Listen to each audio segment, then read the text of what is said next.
ଜାଣୁ।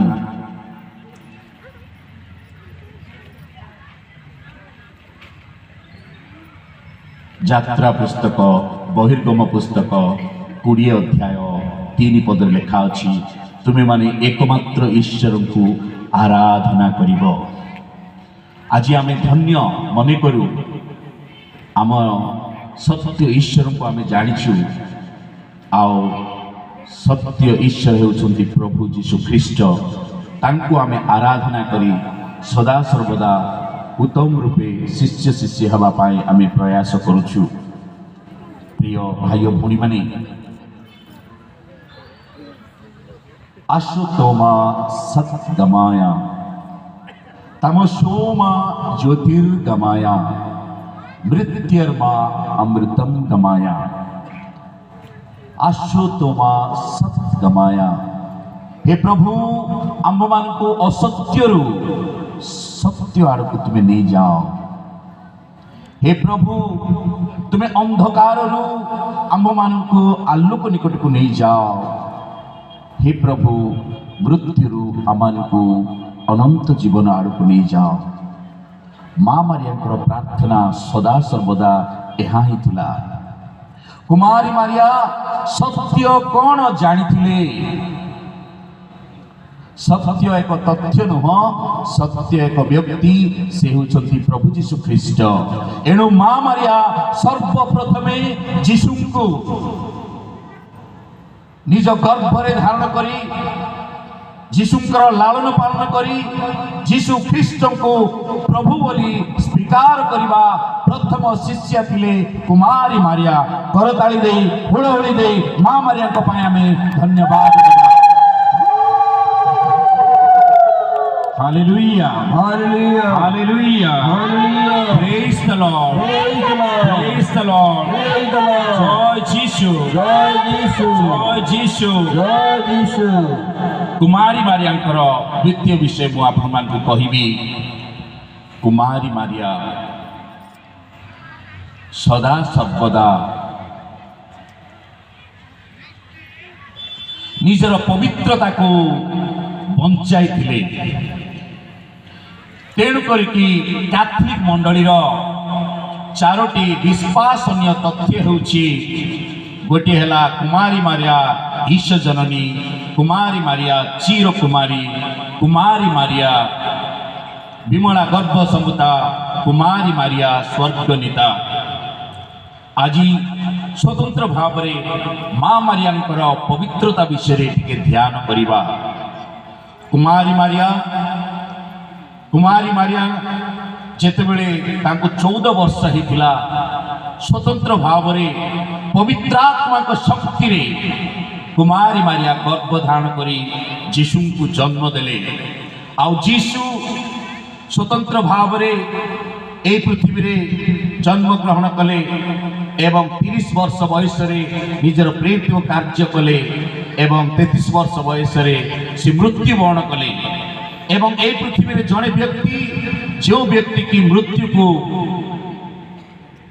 ପରାସ୍ତ କରି, ଶୈତାନକୁ ପରାସ୍ତ କରି ସେ ପୁନରୁତ୍ଥିତ ହେଲେ। ଆଉ ଯୀଶୁ ଆମ ସହିତ ବର୍ତ୍ତମାନ ଅଛନ୍ତି। ହି ଇଜ୍ ପ୍ରେଜେଣ୍ଟ ୱିଥ୍ ଅସ୍। ଯୀଶୁ ଆମ ସହିତ, ଆମ ମଧ୍ୟରେ ଏଠାରେ ଉପସ୍ଥିତ ଅଛନ୍ତି। କରତାଳି ଦେଇ ପ୍ରଭୁଙ୍କୁ ଆମେ ଧନ୍ୟବାଦ ଦେବା, ହୁଳହୁଳି ଦେଇ ପ୍ରଭୁଙ୍କୁ ଧନ୍ୟବାଦ ଦେବା। Hallelujah. Hallelujah. Hallelujah. Hallelujah. Praise the Lord. Praise the Lord. Praise the Lord. Praise the Lord. ତୃତୀୟରେ ମା ମାରିଆଙ୍କ ପରି ସାଧୁ ସେବାସ୍ତିଆନଙ୍କ ପରି ଆମ୍ଭେମାନେ କେତୋଟି ବିଷୟକୁ ଘୃଣା କରିବା। ବାଇବେଲରେ ଲେଖା ଅଛି 6ଟି ବିଷୟକୁ ପ୍ରଭୁ ଘୃଣା କରନ୍ତି। ତାହା ନୀତି ବଚନ 6 ଅଧ୍ୟାୟ 16ରୁ 19ରେ ଆମେ ଦେଖିବା ପ୍ରଭୁ କ'ଣ କ'ଣ ଘୃଣା କରନ୍ତି। ହଟି ଆଇସ୍ ଅର୍ଥାତ୍ ଔଦ୍ଧତ୍ୟପୂର୍ଣ୍ଣ ଚକ୍ଷୁ ଯୁଗଳ। ଆମେ ଗାଁରେ ଯେତେବେଳେ ରହୁଛୁ, ପତି ପତ୍ନୀ ମଧ୍ୟରେ বা যুবক যুবতী ମଧ୍ୟରେ বা ପ୍ରଚାରକ ମାନଙ୍କ ମଧ୍ୟରେ বা ଯାଜକ ମାନଙ୍କ ମଧ୍ୟରେ ସେବା ଭଗ୍ନୀ ମାନଙ୍କ ମଧ୍ୟରେ বা ଗ୍ରାମରେ ବିଶ୍ୱାସୀ ମାନଙ୍କ ମଧ୍ୟରେ ଆମେମାନେ ସଦା ସର୍ବଦା କୁମାରୀ ମାରିଆଙ୍କ ପରି ନମ୍ର ହେବା, କୁମାରୀ ମାରିଆଙ୍କ ପରି ସ୍ୱତନ୍ତ୍ର ଭାବରେ ଶାନ୍ତ ହେବା। ଆଉ ତେଣୁ କରିକି ପ୍ରଭୁ ଘୃଣା କରନ୍ତି ଯେଉଁମାନେ ରାଗିକି କଥା କହନ୍ତି, ଯେଉଁମାନଙ୍କର ଚକ୍ଷୁ ସବୁବେଳେ ଅଧୈର୍ଯ୍ୟପୂର୍ଣ୍ଣ ଚକ୍ଷୁ ଯୁଗଳ ହୁଏ। ତେଣୁ କରିକି ଆଜି ସ୍ୱତନ୍ତ୍ର ଭାବରେ ସାଧୁ ସେବାସ୍ତିଆନଙ୍କର ପର୍ବ ପାଳନ କରିବା ସମୟରେ ମା ମାରିଆଙ୍କର ଏହି ସନ୍ଧ୍ୟାରେ ମାଙ୍କୁ ମନେ ପକାଇବା ସମୟରେ ଆମେ ସଦା ସର୍ବଦା ଆମେମାନେ ନମ୍ରଶୀଳ ହେବା, ସରଳ ମନ ହେବା, ଆମେମାନେ ରାଗିବା ନାହିଁ। ଯଦି ଆମେ ରାଗୁଛୁ ତାହେଲେ ତାକୁ ସନ୍ଧ୍ୟା ପୂର୍ବରୁ ସେଇ ରାଗକୁ ଆମେ ଶାନ୍ତ କରିବା। ଦ୍ୱିତୀୟ ବିଷୟ ହେଲା ଏ ଲାଇନ୍ ଟାଙ୍ଗ, ମିଥ୍ୟାବାଦୀ ଜିହ୍ୱା। ମା ମାରିଆ କେବେ ହେଲେ ମିଛ କହିନଥିଲେ। ଆଉ ଯଦି ଆମେ ଦେଖିବା ସାଧୁ ସେବାସ୍ତିଆନ ମଧ୍ୟ ତାଙ୍କ ଜୀବନରେ ସଦା ସର୍ବଦା ସେ ସତ୍ୟ କଥା କହିଥିଲେ ଏବଂ ସତ୍ୟ ଈଶ୍ୱରଙ୍କୁ ସେ ଆରାଧନା କରିଥିଲେ ଏବଂ ସତ୍ୟ ପାଇଁ ନିଜର ଜୀବନ ଉତ୍ସର୍ଗ କରିଥିଲେ। ଡାଇକ୍ଲୋସିଆନ ସମ୍ରାଟ ଯେତେବେଳେ ସାଧୁ ସେବାସ୍ତିଆନଙ୍କୁ ପଚାରିଲେ, ଆର୍ ୟୁ ଏ ଖ୍ରୀଷ୍ଟିଆନ, ତୁମେ କ'ଣ ଯୀଶୁଙ୍କର ଜଣେ ଶିଷ୍ୟ? ସେ ସେତେବେଳେ କହିଥିଲେ, ହଁ ମୁଁ ଜଣେ ଯୀଶୁଙ୍କର ଶିଷ୍ୟ। କରତାଳି ଦେଇ ଆମେ ଧନ୍ୟବାଦ ଦେବା ସମସ୍ତେ। ତେଣୁକରି ଆମେ ବାଲ୍ୟ ଅବସ୍ଥାରେ ଗାଇଥାଉ, ସତ କହିବାକୁ କିଆ ଡରିବି, ସତ କହି ପଛେ ମଲେ ମରିବି। ଆମ ବିଶ୍ୱ ବାପା ମୋତେ ଗାଆନ୍ତି। ଆଉ ସ୍ୱତନ୍ତ୍ର ଭାବରେ ବିଶେଷ କରି ମା ମାରିଆ ଏବଂ ବିଶେଷ କରି ସାଧୁ ସ୍ତେଫାନଙ୍କ ଜୀବନର ଗୋଟିଏ ବିଷୟ ଆଜି ଆମେ ଶିଖିକି ନେବା, ସତ୍ୟ କଥା କହିବା, ସତ୍ୟ ଈଶ୍ୱରଙ୍କୁ ଆରାଧନା କରିବା। ତେଣୁକରି ଡାଇକ୍ଲୋସିଆନ ସମ୍ରାଟ ଯେତେବେଳେ ପଚାରିଲେ, ତୁମେ ଜଣେ ଖ୍ରୀଷ୍ଟିଆନ? ହଁ ମୁଁ ଜଣେ ଖ୍ରୀଷ୍ଟିଆନ। ତୁମେ ଯୀଶୁଙ୍କୁ ପୂଜା କରୁଛ କି? ହଁ ମୁଁ ଯୀଶୁଙ୍କୁ ପୂଜା କରୁଛି। ଯୀଶୁଙ୍କୁ ତୁମେ ପରିତ୍ୟାଗ କରିବା ପାଇଁ ଚାହୁଁଛ କି? କେବେ ହେଲେ ମୁଁ ଯୀଶୁଙ୍କୁ ପରିତ୍ୟାଗ କରିବି ନାହିଁ। जीना है तो यीशु के लिए, मरना है तो यीशु के लिए। प्रिय युवक युवती माने आजिकाली मोबाइल मिछ कहूची, मोबाइल मिछ कहूनी, आमे मिछ कहूचु। आउ तेणु करिकी स्वतंत्र भावरे मिथ्यावादी जीवा को प्रभु घृणा करती। चतुर्थरे hands that shed innocent blood, निर्दोषर रक्तपातकारी हस्त। प्रिय भाई भौणी माने मु आज केतक माँ मान को युवती मान को अनुरोध करुछि, जेतेबेले तुमे माने वैवाहिक जीवन यापन करुछ, गर्भवती जदि होउछ, से संतान ईश्वरंकर, से संतान को केबे हेले भ्रूण हत्या करिबा नाही। से जो हस्त हत्या करुछि प्रभु ताको घृणा करंती। आ विशेष करी युवती मान को आज ताहा कहे, स्वतंत्र भाव रे जो जीवन प्रभु देउछंती से जीवन को आमे बंचेबा। माँ मारिया पवित्र आत्मा को शक्ति रे यीशु को गर्भ धारण कले एवं से यीशुंकर जत्न कले, लालन पालन कले। एवं विशेष करी क्रूस रे थिला बळे यीशु कहिले, मु तृषार्त। से समय जड़े माँ हिसाब रे माँ को निश्चय कष्ट लगी जे निजर पुओ को गोटे गिलास पानी निजर माँ दे पारु नाही। मु जानुछि जेतेबेले माँ निजर पुओ तार दुख समय रे जदि गोटे गिलास पानी दे न पारिले ताको केते कष्ट लगी। कालबारी पर्वत रे यीशु जेतेबेले झुलुथिला बेले सही समय रे यीशु मागिले, यीशु कहिले, मु तृषार्त, आई एम थर्स्टी। सही समय रे माँ मारिया को केते जे कष्ट लागिथिबो। सही समय रे जल निजर पुओ मागिला बेले गोटे गिलास पानी मध्य देई पारि नाही, नीरव रे सब किछि मनुष्य जाति पाए सह्य करुथिले। आउ सही समय रे सही सिपाही माने अम्ल रसर शोषक दंड पितारस तांको देले। आउ पितारस जेतेबेले मनुष्य ଗ୍ରହଣ କଲା, ଯୀଶୁ ଗ୍ରହଣ କଲେ, ଆଉ ତାହା ଅଧିକ ତାଙ୍କୁ ଶୋଷ ହେଲା। ପ୍ରିୟ ଭାଇ ଓ ଭଉଣୀମାନେ, ମାଙ୍କ ପରି ଆଜି ସ୍ୱତନ୍ତ୍ର ଭାବରେ ନୀରବରେ କେତେଟା ବିଷୟ ଆମେ ସହିବା।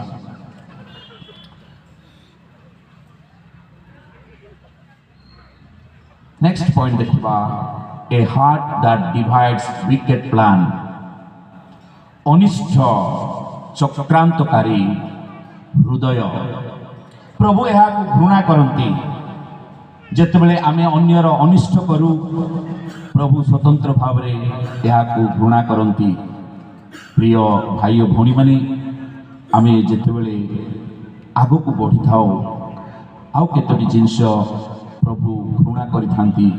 ବିଶେଷ କରି ଯେତେବେଳେ ଆମ୍ଭେମାନେ ପାପ କରିଥାଉ, ଆଉ ବିଶେଷ କରି ପାପରେ ଥାଇ ଅନୁତାପ ନ କରୁ, ସେହି ପ୍ରକାର ହୃଦୟକୁ ପ୍ରଭୁ ଘୃଣା କରିଥାନ୍ତି। ଆଉ ସ୍ୱତନ୍ତ୍ର ଭାବରେ ଯେତେବେଳେ ଆମ୍ଭେମାନେ এই ପାଦ ଯେତେବେଳେ ପାପ ଆଡ଼କୁ ଗତି କରେ, ତାହା ଯେତେବେଳେ ଅନୁତାପ ନ କରେ, ସେସବୁ ପ୍ରଭୁ ଘୃଣା କରିଥାନ୍ତି। ପ୍ରିୟ ଭାଇ ଓ ଭଉଣୀମାନେ, ଆଜି ଯେତେବେଳେ ଏହି ସନ୍ଧ୍ୟାରେ ଆମେ ମାଳ ପ୍ରାର୍ଥନା କରୁଛୁ, ବିଶେଷ କରି ମାଙ୍କୁ ଭକ୍ତି ଜଣାଉଛୁ, ସେହି ସମୟରେ କେତୋଟି ବିଷୟ ଆମେ ଧ୍ୟାନ କରିବା। Hallelujah, hallelujah. ମା ମାରିଆ ସ୍ୱତନ୍ତ୍ର ଭାବରେ କୌଣସି ପାପ କରିନଥିଲେ। ତେଣୁକରି ଆମେ କହିଥାଉ, ଓଇ ବିନା ପାପରେ ଗର୍ଭସମ୍ଭୂତା ମାରିଆ। ମୁଁ ଆପଣମାନଙ୍କୁ ସମସ୍ତଙ୍କୁ ଅନୁରୋଧ କରୁଛି, ସମସ୍ତେ ଟିକେ ହାତ ଯୋଡ଼ିବା। ଗୋଟିଏ ଥର ନମସ୍ତେ ମାରିଆ ଭକ୍ତିରେ କହିବୁ। ଆଉ ଗୋଟିଏ ବିଷୟ କହିବି, ଈଶ୍ୱରଙ୍କର ବାକ୍ୟ ଆମମାନଙ୍କୁ ସୁସ୍ଥ କରେ। କେତେକ ଭାଇ ଭଉଣୀମାନେ ଈଶ୍ୱରଙ୍କର ବାକ୍ୟକୁ ମନୋଯୋଗ ଦେଇ ଶ୍ରବଣ କରନ୍ତି, ଏବଂ କେତେକ ଭାଇ ଭଉଣୀମାନେ ଈଶ୍ୱରଙ୍କର ବାକ୍ୟକୁ ସେମାନେ କେବେ ହେଲେ ବେଳେବେଳେ ସେ ଈଶ୍ୱରଙ୍କ ବାକ୍ୟ ପଢ଼ିବା ସମୟରେ, ଶୁଣିବା ସମୟରେ ସେମାନେ ବିଭିନ୍ନ ବିଷୟରେ ସେମାନେ ଧ୍ୟାନ ଦିଅନ୍ତି ନାହିଁ। ଜେରେମିୟ 17 ଅଧ୍ୟାୟର 14 ପଦରେ ଲେଖା ଅଛି, ହେ ପ୍ରଭୁ ମୋତେ ଆରୋଗ୍ୟ କର, ତାହା ହେଲେ ମୁଁ ସୁସ୍ଥ ହେବି। ମୋତେ ରକ୍ଷା କର, ତେବେ ମୁଁ ଉଦ୍ଧାର ପାଇବି। ସମସ୍ତେ କହିବା, ହେ ପ୍ରଭୁ ମୋତେ ଆରୋଗ୍ୟ କର, ତାହେଲେ ମୁଁ ସୁସ୍ଥ ହେବି। ମୋତେ ରକ୍ଷା କର, ତାହେଲେ ମୁଁ ଉଦ୍ଧାର ପାଇବି। ପ୍ରିୟ ଭାଇ ଓ ଭଉଣୀମାନେ, କାହିଁକି ଲୋକମାନେ ଲୁର୍ଦ୍ଦ ପୀଠକୁ ଯାଆନ୍ତି? କାହିଁକି ଲୋକମାନେ ଫାତିମା ଗୁମ୍ଫାକୁ ଯାଆନ୍ତି? କାହିଁକି ଲୋକମାନେ ତୀର୍ଥ ସ୍ଥାନକୁ ଯାଆନ୍ତି? କାହିଁକି ଏହି ପାଣିଗଣ୍ଡା ପବିତ୍ର ତୀର୍ଥ ସ୍ଥାନକୁ ଆସନ୍ତି? ସାଧୁ ସେବାଷ୍ଟିଆନ ଏବଂ ମା ମାରିଆ ଆମ ପାଇଁ ନିବେଦନ କରନ୍ତି ସୁସ୍ଥତା ପାଇଁ। ତେଣୁ କରିକି ଆପଣମାନେ ଆଜି ନିଶ୍ଚୟ ଅନେକ ଲୋକମାନେ ଆମ ମଧ୍ୟରୁ କେତେ ଜଣକୁ ବିପି, କେତେ ଜଣକୁ ବିଭିନ୍ନ ଚର୍ମ ରୋଗ, କିଡନୀ ରୋଗ, କ୍ୟାନ୍ସର, ବା କେତେ ଲୋକ ପେଟ ବଥା, ମୁଣ୍ଡ ବଥା, ଜ୍ୱର, ବେମାର, ସ୍ତ୍ରୀ ରୋଗ, ପୁରୁଷ ରୋଗ ଅଛି। ଆଉ ତେଣୁ କରିକି ଆଜି ମା ମାରିଆଙ୍କର ନିବେଦନ ଦ୍ୱାରା, ସାଧୁ ସେବାଷ୍ଟିଆନଙ୍କର ନିବେଦନ ଦ୍ୱାରା ଆଜି ପ୍ରାର୍ଥନା କରିବା, ଈଶ୍ୱରଙ୍କର ବାକ୍ୟ ପଢ଼ିବା। ତେଣୁକରି ଜେରେମିୟ 17:14 କୁହାଯାଏ, ହେ ପ୍ରଭୁ ମୋତେ ଆରୋଗ୍ୟ କର, ତାହା ହେଲେ ମୁଁ ସୁସ୍ଥ ହେବି। ମୋତେ ରକ୍ଷା କର, ତେବେ ମୁଁ ଉଦ୍ଧାର ପାଇବି। ଲେଖା ଅଛି ଜେରେମିୟ 30:17 ପ୍ରଭୁ କହନ୍ତି, ମୁଁ ତୁମକୁ ଆରୋଗ୍ୟ କରିବି, ତୁମର କ୍ଷତକୁ ମୁଁ ସୁସ୍ଥ କରିବି। Hallelujah, hallelujah. ଆଜି ମୁଁ ବିଶେଷ କରି ଯେଉଁମାନେ ଆପଣମାନେ ଆଜି ପ୍ରଭୁଙ୍କର ବାକ୍ୟ ଶୁଣୁଛନ୍ତି, ମୁଁ ଅନୁରୋଧ କରୁଛି, ଘରେ ସବୁବେଳେ ଆମେ ମାଳା ପ୍ରାର୍ଥନା କରିବା। ପ୍ରିୟ ଭାଇ ଓ ଭଉଣୀମାନେ, ମାଳା ପ୍ରାର୍ଥନା କରି କରି ମା ମାରିଆଙ୍କର ଆମେମାନେ ମା ମାରିଆଙ୍କର ଭକ୍ତା ହୋଇ ଆମେ ଯୀଶୁଙ୍କ ଠାରେ ବିଶ୍ୱାସ କରି ଯୀଶୁଙ୍କ ବାକ୍ୟରେ ଆମେ ସୁସ୍ଥ ହେବା। ତେଣୁକରି ମୁଁ କହିଲି, ପ୍ରଭୁ କହୁଛନ୍ତି, ମୁଁ ତୁମକୁ ଆରୋଗ୍ୟ କରିବି, ତୁମର କ୍ଷତ ମୁଁ ସୁସ୍ଥ କରିବି। ଜେରେମିୟ 30:17 ଏବଂ ଜେରେମିୟ 33:6 ଲେଖା ଅଛି, ମୁଁ ସେମାନଙ୍କୁ ସୁସ୍ଥ କରିବି ଏବଂ ଐଶ୍ୱର୍ଯ୍ୟ ତଥା ସୁରକ୍ଷାର ପ୍ରାଚୁର୍ଯ୍ୟ ମୁଁ ସେମାନଙ୍କ ନିକଟରେ ପ୍ରକାଶ କରିବି। ସାମ ସଙ୍ଗୀତ 103 ପଦରେ ଲେଖା ଅଛି, ଦିଅନ୍ତି ସେ କ୍ଷମା ଦୋଷ ସବୁକୁ ତୁମର, କରନ୍ତି ସେ ତୁମର ସମସ୍ତ ରୋଗ ସୁସ୍ଥ। ପ୍ରଥମ ପିତର 2:24 ପଦରେ ଲେଖା ଅଛି, ଯୀଶୁଙ୍କର କ୍ଷତ ଗୁଡ଼ିକ ହେତୁ ତୁମେମାନେ ସୁସ୍ଥ ହୋଇଅଛ। ସମସ୍ତେ କହିବା, ଯୀଶୁଙ୍କର କ୍ଷତ ଗୁଡ଼ିକ ହେତୁ ତୁମ୍ଭେମାନେ ସୁସ୍ଥ ହୋଇଅଛ। ହାଲେଲୁୟା, ପ୍ରେଜ୍ ଦ ଲର୍ଡ। ମାର୍କ 5:34 ଲେଖା ଅଛି, ଯୀଶୁ ତାହାଙ୍କୁ କହିଲେ, ଝିଅ ତୁମର ବିଶ୍ୱାସ ତୁମକୁ ସୁସ୍ଥ କରିଅଛି, ଶାନ୍ତିରେ ଯାଅ ଏବଂ ତୁମ ରୋଗରୁ ସୁସ୍ଥ ହୋଇ ରୁହ। ଏବଂ ସପ୍ତମ ବାକ୍ୟ କହିବି, ସାମ ସଙ୍ଗୀତ 147:3 ପଦରେ ଲେଖା ଅଛି, କରନ୍ତି ସେ ଭଗ୍ନ ମନାଗଣଙ୍କୁ, ଆରୋଗ୍ୟ କରନ୍ତି ସେ ସେମାନଙ୍କ କ୍ଷତ ଉପରେ ପଟି ବନ୍ଧନ। ମା ମାରିଆଙ୍କ ଠାରେ ନିବେଦନ କରନ୍ତୁ। ଯେତେ ବେମାର ଅଛି ନିଶ୍ଚୟ ମା ମାରିଆଙ୍କର ଏହି ନିବେଦନ ଦ୍ୱାରା ଯେତେବେଳେ ଆମେ ଆଣ୍ଠୁ ପକେଇବା, ଘରେ ମାଳ ପ୍ରାର୍ଥନା କରିବା, ନିଶ୍ଚୟ ମା ମାରିଆ ଆମ ପାଇଁ ନିବେଦନ କରିଦିଅନ୍ତି ଆମର ସୁସ୍ଥତା ପାଇଁ। Hallelujah, hallelujah. ତେଣୁକରି କୁହାଯାଏ, ଜେହୋଭା Rafa, ଜେହୋଭା Rafa, the Lord is hour healer. ପ୍ରଭୁ ଆମର ସୁସ୍ଥକାରୀ। ପ୍ରିୟ ଭାଇ ଓ ଭଉଣୀମାନେ, ଆଜି ମୁଁ ଆପଣମାନଙ୍କୁ ଆଉ ଗୋଟିଏ ବିଷୟ କହିବି। ଆଜି ଆମେ ବାଇବେଲରୁ ଆମେ ଶୁଣିଲୁ ଏବଂ ସେଇ ତୃତୀୟ ଦିନର ପୁନରୁତ୍ଥାନ ଦିବସକୁ ମନେ ପକାଇବା ପାଇଁ ତୃତୀୟ ଦିବସରେ ବୋଲି ଲେଖାଯାଇଛି। କରତାଳି ଦେଇ ପ୍ରଭୁଙ୍କୁ ଧନ୍ୟବାଦ ଦେବା ଏହି ସୁନ୍ଦର ବାକ୍ୟ ପାଇଁ। ଯୀଶୁ ମଧ୍ୟ ନିଜ ଶିଷ୍ୟମାନଙ୍କ ସହିତ ଉକ୍ତ ବିବାହକୁ ଆମନ୍ତ୍ରିତ ହୋଇଥିଲେ। ଆଉ ଯେତେବେଳେ ଦ୍ରାକ୍ଷାରସ ଶେଷ ହେଲା, ଯୀଶୁଙ୍କର ମାତା ତାହାଙ୍କୁ କହିଲେ, ସେମାନଙ୍କର ଆଉ ଦ୍ରାକ୍ଷାରସ ନାହିଁ। ପ୍ରିୟ ଭାଇ ଭଉଣୀମାନେ, ସେମାନଙ୍କର ଦ୍ରାକ୍ଷାରସ ନାହିଁ। ଆମ ଜୀବନରେ ମଧ୍ୟ ଦ୍ରାକ୍ଷାରସ ସରିଯାଇଛି। ଆମ ପରିବାରରେ ମଧ୍ୟ ଦ୍ରାକ୍ଷାରସ ସରିଯାଇଛି। ଦ୍ରାକ୍ଷାରସ ସରିବାର ଅର୍ଥ ହେଲା ପବିତ୍ର ଆତ୍ମା ଆମଠାରେ ନାହିଁ। ପ୍ରିୟ ଭାଇ ଭଉଣୀମାନେ, ଆଜି ପବିତ୍ର ଆତ୍ମାଙ୍କର ଶକ୍ତି ମାଗିବା, ଯଦ୍ୱାରା ଆମେମାନେ ପବିତ୍ର ଆତ୍ମାରେ ପରିପୂର୍ଣ୍ଣ ହେବା। ଯୀଶୁ ତାଙ୍କୁ କହିଲେ, ହେ ନାରୀ, ସେଥିରେ ତୁମର ବର କ'ଣ ଅଛି? ମୋର ସମୟ ବର୍ତ୍ତମାନ ସୁଦ୍ଧା ଆସିନାହିଁ। The hour has not come is a very eschatological meaning. Father ମାନେ ଜାଣିବେ, ଫାଦର ମନୋଜ, ଫାଦର ଭିନସେଣ୍ଟ ଏବଂ ସିଷ୍ଟର ସରିତା, ସେମାନେ ଜାଣିବେ ଯେଉଁମାନେ ଥିଓଲୋଜି ପଢ଼ିଛନ୍ତି। ଆପଣମାନେ ମଧ୍ୟ ପଢ଼ୁଛନ୍ତି, ବାଇବେଲ ପଢ଼ୁଛନ୍ତି। ଦ ଆୱାର ହାଜ୍ ନଟ୍ କମ୍ ଅର୍ଥାତ୍ ସମୟ ଆସିନାହିଁ। ତାର ଅର୍ଥ ଯୀଶୁ ସ୍ୱତନ୍ତ୍ର ଭାବରେ ତାଙ୍କର ଦୁଃଖ, ଯନ୍ତ୍ରଣା, ମୃତ୍ୟୁ, ପୁନରୁତ୍ଥାନ ବିଷୟରେ, ଏହି ବିଷୟରେ ଯୀଶୁ କହୁଥିଲେ। ତାଙ୍କ ମାତା ପରିଚାରକ ମାନଙ୍କୁ କହିଲେ, ସେ ତୁମକୁ ଯାହା କହିବେ ତାହା କର। ମା ମାରିଆଙ୍କର ଶେଷ ବାକ୍ୟ ଥିଲା, ଯୀଶୁ ତୁମକୁ ଯାହା କହିବେ ତାହା କର। ସମସ୍ତେ କହିବା ଏହି ବାକ୍ୟ, ଯୀଶୁ ଯୀଶୁ ଯୀଶୁ ଯାହା ତୁମକୁ କହିବେ ତାହା କର। ଆଜି ଯୀଶୁ ଆମକୁ କହୁଛନ୍ତି, ହେ ମନୁଷ୍ୟ ସମାଜ, ତୁମେ ଏକମାତ୍ର ଈଶ୍ୱରଙ୍କୁ ଆରାଧନା କର, ପରସ୍ପରକୁ ତୁମେ ପ୍ରେମ କର। ଏଇଟା ଗୋଟେ ତୀର୍ଥ ସ୍ଥାନ। କେବଳ ଯେ କାଥଲିକ ମାନେ ଆସିଛୁ ତାହା ନୁହଁ। ମୁଁ ଦେଖୁଥିଲି କେତେକ ଖ୍ରୀଷ୍ଟିଆନ ଭାଇମାନେ ମଧ୍ୟ, ଭଉଣୀମାନେ ମଧ୍ୟ ଆସିଛନ୍ତି। ଆଉ କେତେକ ଆମର ଅନ୍ୟ ବିଶ୍ୱାସୀ ଅର୍ଥାତ୍ ଅନ୍ୟ ହିନ୍ଦୁ ଭାଇମାନେ, ମୁସଲମାନ ଭାଇମାନେ, এই ଭଉଣୀମାନେ ଏହି ପବିତ୍ର ତୀର୍ଥ ସ୍ଥାନକୁ ପ୍ରଭୁ ଆଣିଛନ୍ତି କେବଳ ମା ମାରିଆଙ୍କର ନିବେଦନ ଦ୍ୱାରା, ସାଧୁ ସେବାସ୍ତବାନଙ୍କର ନିବେଦନ ଦ୍ୱାରା। କରତାଳି ଦେଇ ପ୍ରଭୁଙ୍କୁ ଆମେ ଧନ୍ୟବାଦ ଦେବା। Thank you dear friends, those who have come. ପ୍ରିୟ ଭାଇ ଭଉଣୀମାନେ, ଆଗକୁ ବଢ଼ିବା। ଜିହୁଦୀମାନଙ୍କର ସୂଚୀକରଣ ପ୍ରଥା ଅନୁଯାୟୀ ସେଠାରେ ପ୍ରାୟ 100 ଲିଟର ଜଳ ଧରୁଥିବା ପଥରର 6 ଗୋଟି ଜଳପାତ୍ର ରଖାଯାଇଥିଲା। ପଥରର 6 ଗୋଟି ଜଳପାତ୍ର ରଖାଯାଇଥିଲା। କାହିଁକି 6 ଗୋଟି ଜଳପାତ୍ର? କାହିଁକି 5ଟି ହେଲା ନାହିଁ ବା କାହିଁକି 7ଟି ହେଲା ନାହିଁ? ବୁଝିବା ପାଇଁ ଚେଷ୍ଟା କର।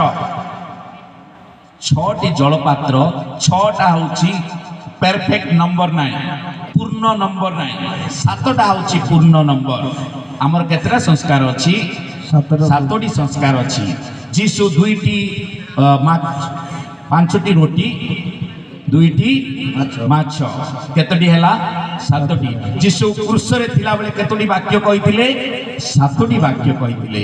ଆଉ ତେଣୁକରି ସାତଟି ବାକ୍ୟ ହେଉଛି ଆଉ ସପ୍ତ ସଂସ୍କାର, ଆଉ ସାତଟି ହେଉଛି ପରଫେକ୍ଟ ନମ୍ବର। କାହିଁକି ଛଅଟା ଜଳପାତ୍ର ବୋଲି କୁହାଯାଇଥିଲା? ଅର୍ଥାତ୍ ଛଅ ତାପରେ ସେଥିରେ ଜଳ ପୂର୍ଣ୍ଣ ହେଲା, ସେଇଟା ହେଲା ସାତଟି। ଆଉ ତେଣୁ କରିକି ସ୍ୱତନ୍ତ୍ର ଭାବରେ ଯେତେବେଳେ ଜଳ ପୂର୍ଣ୍ଣ ହେଲା, ପୂର୍ଣ୍ଣତା ଆସିଲା। କରତାଳି ଦେଇ ପ୍ରଭୁଙ୍କୁ ଧନ୍ୟବାଦ ଦେବା। ଧନ୍ୟବାଦ ଯୀଶୁ। କାର କଥାରେ ଆସିଲା? କାର କଥାରେ ଆସିଲା? ମା ମାରିଆ କହିଲେ ଯୀଶୁ ଯାହା କହିବେ ତାହା କର। ଆଉ ସ୍ୱତନ୍ତ୍ର ଭାବରେ ସେଇ ସମୟରେ ବିବାହ ଭୋଜି ହଉଥିଲା। କାହାର ବିବାହ ଭୋଜି? ଯଦ୍ୟପି ବାଇବେଲରେ ଲେଖା ହେଇନାହିଁ, ବିଶପ ଆଜି କହୁଥିଲେ କିମ୍ବଦନ୍ତୀରେ ଯଦି ଆପଣମାନେ ପଢିବେ, କାର ବିବାହ ହଉଥିଲା? ସାଇମନ ଏବଂ ମେରିଙ୍କର। ମେରି, ଅନେକ ମେରି ଅଛନ୍ତି, ଅନେକ ସାଇମନ ଅଛନ୍ତି। ଲେଖା ଅଛି ସାଇମନ ମେରିଙ୍କର ବିବାହ ହେଲା ବେଳେ ଏଇ ଭୋଜି, ବିବାହ ଭୋଜିରେ ଦ୍ରାକ୍ଷାରସ ସରିଗଲା। ଆଉ ସ୍ୱତନ୍ତ୍ର ଭାବରେ ଯେତେବେଳେ ମା କହିଲେ ପରିଚାରକ ମାନଙ୍କୁ ଯୀଶୁ ଯାହା କହିବେ ତାହା କର, ଆଉ ପରିଚାରକ ମାନେ ସେଇ ଛଅଟି ଜଳପାତ୍ରରେ ଜଳ ପୂର୍ଣ୍ଣ କଲେ, ଆଉ ଯୀଶୁ ଜଳକୁ ଦ୍ରାକ୍ଷାରସରେ ପରିଣତ କଲେ। କରତାଳି ଦେଇ ପ୍ରଭୁଙ୍କୁ ଧନ୍ୟବାଦ ଦେବା। ସମସ୍ତେ ହୁଳହୁଳି ଦେଇ ପ୍ରଭୁଙ୍କୁ ଧନ୍ୟବାଦ ଦେବା। Hallelujah, hallelujah, hallelujah. ତତ୍ପରେ ସେମାନେ କହିଲେ, ତତ୍ପରେ ସେ ସେମାନଙ୍କୁ କହିଲେ, ବର୍ତ୍ତମାନ ଏଥିରୁ କିଛି ବାହାର କରି ମୁଖ୍ୟ ପରିଚାରକ ନିକଟକୁ ନେଇଯାଅ। ସେମାନେ ତାହା ନେଇଗଲେ। ମୁଖ୍ୟ ପରିଚାରକ ସେତେବେଳେ ଜଳକୁ ଚାଖିଲେ, ତାହା ଦ୍ରାକ୍ଷାରସରେ ପରିଣତ ହୋଇଥିଲା। ତାହା କେଉଁଠାରୁ ଆସିଛି ସେ ଜାଣିନଥିଲେ, କିନ୍ତୁ ଜଳ ବାହାର କରି ନେଇଥିବା ପରିଚାରକ ମାନେ ତାହା ଜାଣିଥିଲେ। ସେ ବରକୁ ଡକାଇ କହିଲେ, ବର ସାଇମନ ଥିଲେ, ବରକୁ ଡକାଇ କହିଲେ, ସମସ୍ତେ ପ୍ରଥମେ ଉତ୍ତମ ଦ୍ରାକ୍ଷାରସ ପରିବେଷଣ କରିଥାନ୍ତି ଏବଂ ଅତିଥିମାନେ ପାନ କରି ତୃପ୍ତ ହେବା ପରେ ନିକୃଷ୍ଟ ଦ୍ରାକ୍ଷାରସ ଦିଅନ୍ତି, କିନ୍ତୁ ତୁମେ ଏପର୍ଯ୍ୟନ୍ତ ଉତ୍ତମ ଦ୍ରାକ୍ଷାରସ ରଖିଅଛ। ଗାଲିଲୀର କାନା ଗ୍ରାମରେ ଯୀଶୁ ଏହି ପ୍ରଥମ ନିଦର୍ଶନ ଦେଇ ନିଜର ମହିମା ପ୍ରକାଶ କଲେ, ତେଣୁ ଶିଷ୍ୟମାନେ ତାଙ୍କଠାରେ ବିଶ୍ୱାସ ସ୍ଥାପନ କଲେ। ହାଲେଲୁୟା, ହାଲେଲୁୟା, ପ୍ରେଜ୍ ଦ ଲର୍ଡ, ପ୍ରେଜ୍ ଦ ଲର୍ଡ, ଜୟ ଯୀଶୁ। ଶେଷ କଥା କହି ମୁଁ ବନ୍ଦ କରିବି। ମା ମାରିଆଙ୍କର ବିଶ୍ୱାସ ବିଷୟରେ ମୁଁ କହିବି। এই পৃথিবীরে অনেক ব্যক্তি মানে অଛନ୍ତି, কিন্তু মা মারিয়া ସବୁଠାରୁ ଯୀଶୁଙ୍କ ଠାରେ ଅଧିକ ବିଶ୍ୱାସ କରିଥିଲେ। ବିଶ୍ୱାସ ଚାରି ପ୍ରକାର। ଗୋଟିଏ ହେଲା ଶୈତାନର ବିଶ୍ୱାସ, ଆଉ ଗୋଟେ ହେଲା ବ୍ୟବସାୟିକ ବିଶ୍ୱାସ, ଆଉ ଗୋଟେ ହେଲା ଖ୍ରୀଷ୍ଟିଆନ ବିଶ୍ୱାସ, ଆଉ ଗୋଟେ ହେଲା ସାଧୁ ସାଧ୍ୱୀ ମାନଙ୍କର ବିଶ୍ୱାସ। ଶୈତାନର ବିଶ୍ୱାସ ଯଦି ଆପଣମାନେ ବାଇବେଲ ଖୋଲିବେ, ତାହା ହେଲେ ଆପଣମାନେ ଦେଖିବେ ଯାକୋବ ପୁସ୍ତକ 1 ଅଧ୍ୟାୟ 19 ଏବଂ 20 ପଦରେ ଶୈତାନ ମଧ୍ୟ ଈଶ୍ୱରଙ୍କ ଠାରେ ବିଶ୍ୱାସ କରେ, କିନ୍ତୁ ଶୈତାନ ଈଶ୍ୱରଙ୍କୁ ପ୍ରେମ କରେ ନାହିଁ, ବାଇବେଲରେ ଲେଖା ଅଛି। ତାପରେ ବ୍ୟବସାୟିକ ବିଶ୍ୱାସ, ଜଣେ ସାଇମନ, ଯାଦୁଗର ସାଇମନ ପିତର ନୁହଁ, ସାଇମନ ସ୍ୱତନ୍ତ୍ର ଭାବରେ ସେ କହିଲେ, ଏଇ ଟଙ୍କା ନିଅ, ମତେ ସେଇ ଅନୁଗ୍ରହ ଦିଅ। সেই সময়ে সাইমন পিতর আসি সাইমনକୁ କହିଲେ, ତୁମେ ଭାବୁଛ ଏଇ ଟଙ୍କା, ତୁମେ ଭାବୁଛ ଟଙ୍କା ଦେଇ ଅନୁଗ୍ରହ କିଣି ପାରିବ? କେବେ ହେଲେ ଆମେ ଟଙ୍କା ଦେଇ ଅନୁଗ୍ରହ କିଣି ପାରିବା ନାହିଁ। ଆଉ ବେଳେ ବେଳେ ଟଙ୍କାରେ କେତେ ଲୋକ ବ୍ୟବସାୟ କରନ୍ତି, ଆଉ ବ୍ୟବସାୟ ଦ୍ୱାରା ସ୍ୱତନ୍ତ୍ର ଭାବରେ ସେଇଟା ବ୍ୟବସାୟ କରି କେତେ ଲୋକ ବିଜନେସ୍ କରନ୍ତି, ଆଉ ସେଇଟା ବ୍ୟବସାୟ ବିଶ୍ୱାସ ନୁହଁ। ସାଇମନ, ଯାଦୁଗର ସାଇମନ, ସେ ବ୍ୟବସାୟ କରୁଥିଲେ, ବିଶ୍ୱାସକୁ ବ୍ୟବସାୟରେ ପରିଣତ କରିଥିଲେ। ଆଜି ଯେଉଁମାନେ ଆପଣମାନେ ଆସିଛୁ, ଆମର ତୃତୀୟ ବିଶ୍ୱାସ ହେଲା ଖ୍ରୀଷ୍ଟିଆନ ବିଶ୍ୱାସ। Hallelujah, hallelujah. ପ୍ରେରିତ କର୍ମଗ୍ରନ୍ଥ 3 ଅଧ୍ୟାୟ 6 ପଦରେ ଲେଖା ଅଛି, ପିତର ଏବଂ ଯୋହନ ଯେତେବେଳେ 3ଟା ବେଳେ ଯାଉଥିଲେ, ସେହି ସମୟରେ ସେହି ଭିକାରୀ ଜଣେ ଭିକ ମାଗିଲେ। ସେହି ସମୟରେ ସେହି ଭିକାରୀକୁ ଦେଖି ସେହି ଭିକାରୀ ମାଗିଲେ ପିତରଙ୍କୁ। ପିତର କହିଲେ, ମୋ ପାଖରେ ଟଙ୍କା କିମ୍ବା ସୁନା ନାହିଁ, ମୋ ପାଖରେ ଯାହା ଅଛି ମୁଁ ତୁମକୁ ଦେଉଛି। ନାଜାରିତୀୟ ଯୀଶୁଙ୍କ ନାମରେ ତୁମେ ଉଠିକି ଚାଲ। ଆଉ ସେହି ସମୟରେ ସେହି ଭିକାରୀ, ସେହି ସ୍ୱତନ୍ତ୍ର ଭାବରେ ଯେ ଖଞ୍ଜ ବ୍ୟକ୍ତି ଭିକାରୀ ଥିଲେ, ନାଜାରିତ ଯୀଶୁଙ୍କ ନାମରେ ସେ ଉଠିକି ଚାଲିଥିଲେ। ତାହା ହେଉଛି ଖ୍ରୀଷ୍ଟିଆନ ବିଶ୍ୱାସ। କରତାଳି ଦେଇ ହୁଳହୁଳି ଦେଇ ପ୍ରଭୁଙ୍କୁ ଧନ୍ୟବାଦ ଦେବା। ଧନ୍ୟବାଦ ଯୀଶୁ। ଶେଷରେ ପ୍ରିୟ ଭାଇ ଭଉଣୀମାନେ, ଆପଣମାନଙ୍କର ବିଶ୍ୱାସ ମହାନ। ଶୀତ ହେଲେ ମଧ୍ୟ ଆପଣମାନେ ପ୍ରଭୁଙ୍କର ବାକ୍ୟ ଆଜି ଶୁଣିଲେ।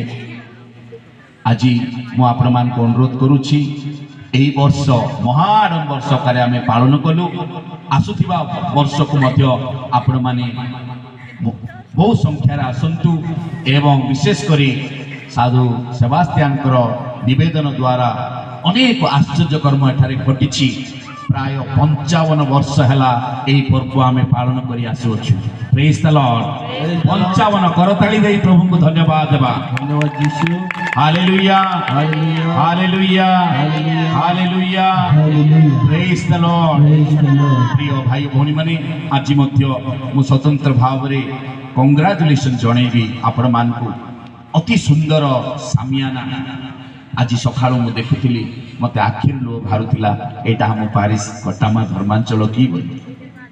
ଏତେ ସୁନ୍ଦର ସାମିଆନା ଗୀତ ପିଲାମାନେ ଅତି ସୁନ୍ଦର ଭାବରେ ଆଜି ତୁମେ ସହିତ ଅନେକ ମାନ୍ୟଗଣ୍ୟ ଯାଜକମାନେ, ସେବାଭଗିନୀ ମାନେ, ଆମର କଟାମା ସେବାଭଗିନୀ ମାନେ ଅନ୍ୟତମ, ବିଶେଷ କରି sister Cecily, sister Benedicta, sister Sarita ବହୁତ ପରିଶ୍ରମ କରିଛନ୍ତି। ଆଜି ଅଲ୍ଟରକୁ ମୁଁ ଦେଖୁଥିଲି, ଅଲ୍ଟର ବୋଲେ ବେଦୀ, ମୋତେ ସ୍ୱର୍ଗର ସେହି ପବିତ୍ର ସ୍ଥାନରେ ଥିଲା ପରି ମୋତେ ଲାଗୁଥିଲା। ଅତି ସୁନ୍ଦର ବେଦୀ। ତାପରେ ଆମର ମାନ୍ୟଗଣ୍ୟ MLA ଏବଂ ସରକାରୀ କର୍ମଚାରୀମାନେ ଏଠାରେ ଥିଲେ ଏବଂ ସ୍ୱତନ୍ତ୍ର ଭାବରେ ମୋତେ ବହୁତ ଖୁସି ଲାଗୁଥିଲା।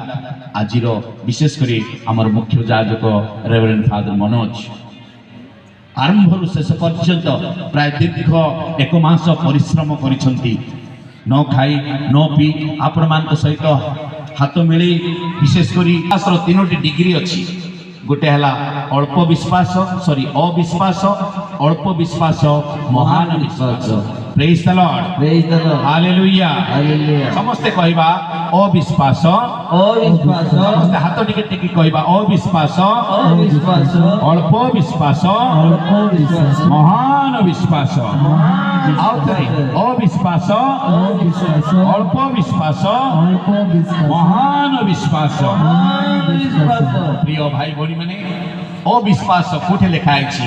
ମାଥ୍ୟୁ 17:17ରେ ଯେତେବେଳେ ଜଣେ ବିଶେଷ କରି ଜଣେ ବ୍ୟକ୍ତି ଆସିଲେ, ସେ କହିଲେ, ଯୀଶୁ କାହିଁକି ତମର ଶିଷ୍ୟମାନେ ଏ ରୋଗୀକୁ ସୁସ୍ଥ କରିପାରିଲେ ନାହିଁ? ଯୀଶୁ ଗାଳି କଲେ ରୋଗୀମାନେ, ନିଜର ପ୍ରେରିତମାନଙ୍କୁ, ହେ ଅବିଶ୍ୱାସୀ ବଂଶ, ମୁଁ କେତେ କାଳ ତୁମ ସହିତ ରହିବି? ଆଉ ଦ୍ୱିତୀୟରେ ଅଳ୍ପ ବିଶ୍ୱାସ।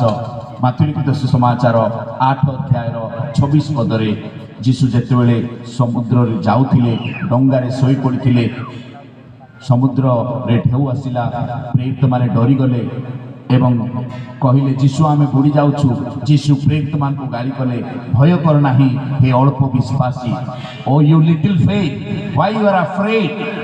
କିନ୍ତୁ ମହାନ ବିଶ୍ୱାସ, ବିଶେଷ କରି ସେ କାନାନିଆ ନାରୀ, ମାଥ୍ୟୁ 15ର ବିଶେଷ କରିକି ଆମେ ଯଦି 28ରେ କହିବା, ସେ କାନାନିଆ ନାରୀ ଆସିଲେ, ବିଶେଷ କରି ଯୀଶୁଙ୍କୁ ଆଣ୍ଠୁ ପକାଇ ପ୍ରାର୍ଥନା କରି ତାର ଝିଅର ସୁସ୍ଥତା ପାଇଁ ସେ ମାଗିଲେ ଏବଂ ଯୀଶୁ କହିଲେ, ନାରୀ ତୁମର ବିଶ୍ୱାସ ମହାନ। ଆମର ମହାନ ଏହି ଧର୍ମ ସହିତ ସାଧୁ ସେବାସ୍ତିଆନ ଏବଂ ମା ମାରିଆଙ୍କ ବିଶ୍ୱାସ ମହାନ। ହାଲେଲୁୟା। ଆଜି ଶେଷ ବିଷୟ ମୁଁ ଆପଣମାନେ ଘରକୁ ଧରିକି ଯାଆନ୍ତୁ। ଆପଣମାନଙ୍କର ବିଶ୍ୱାସ ଅବିଶ୍ୱାସ ନା ଅଳ୍ପ ବିଶ୍ୱାସ ନା ମହାନ ବିଶ୍ୱାସ? ସମସ୍ତେ ହାତ ଯୋଡ଼ିବା।